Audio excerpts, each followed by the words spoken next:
গভীর রাতে কালী মন্দিরে লক্ষাধিক টাকার গয়না সহ দলপাত্রের নগদ টাকা চুরি ঘিরে চাঞ্চল্য। পুরুলিয়ার বরাকর রাজ্য সড়কের পাশের পাড়া থানার অন্তর্গত আনারাত চাপুরি এলাকায় একটি কালী মন্দিরে লক্ষাধিক টাকার সোনা রূপার গহনা এবং দামপাত্রে থাকা নগদ টাকা নিয়ে পালালো চোর। কালকে রাত্রিবেলায় মন্দিরে চুরি হয় তা জানতে পারি আমরা সকালে।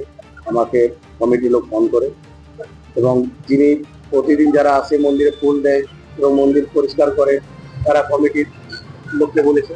কমিটির লোক আমাকে ফোন করে, আমি তাড়াতাড়ি দেখিয়ে আসে দেখি বাঁশকা ভাঙা, আলমারি ভাঙা, মায়ের যে সমস্ত অলঙ্কার করা ছিল সমস্ত কিছু নিচে রিলিজ করে এবং বাসনপত্র যাবতীয় জিনিস যেগুলো পারে না নিয়ে যেতে সেগুলো ছেড়ে গেছে। ঠিক আছে, আমাকে যখন খবর দেয় আমি এসে দেখি আমাদের দান পাত্রগুলো সব ভাঙা, মন্দিরের ভেতরে মন্দিরের মেন গেটে তালা, দরজাটাকে তেড়ে নিয়ে ভেতরে আমাদের আলমারি ভেঙে আলমারির সোনা দানা গয়না সব নিয়ে নিয়েছে, আর সমস্ত পেটির পয়সাগুলো সব নিয়ে নিয়েছে, টাকা পয়সা যাচ্ছিল যেগুলো আমাদের দান পাত্র পেটি।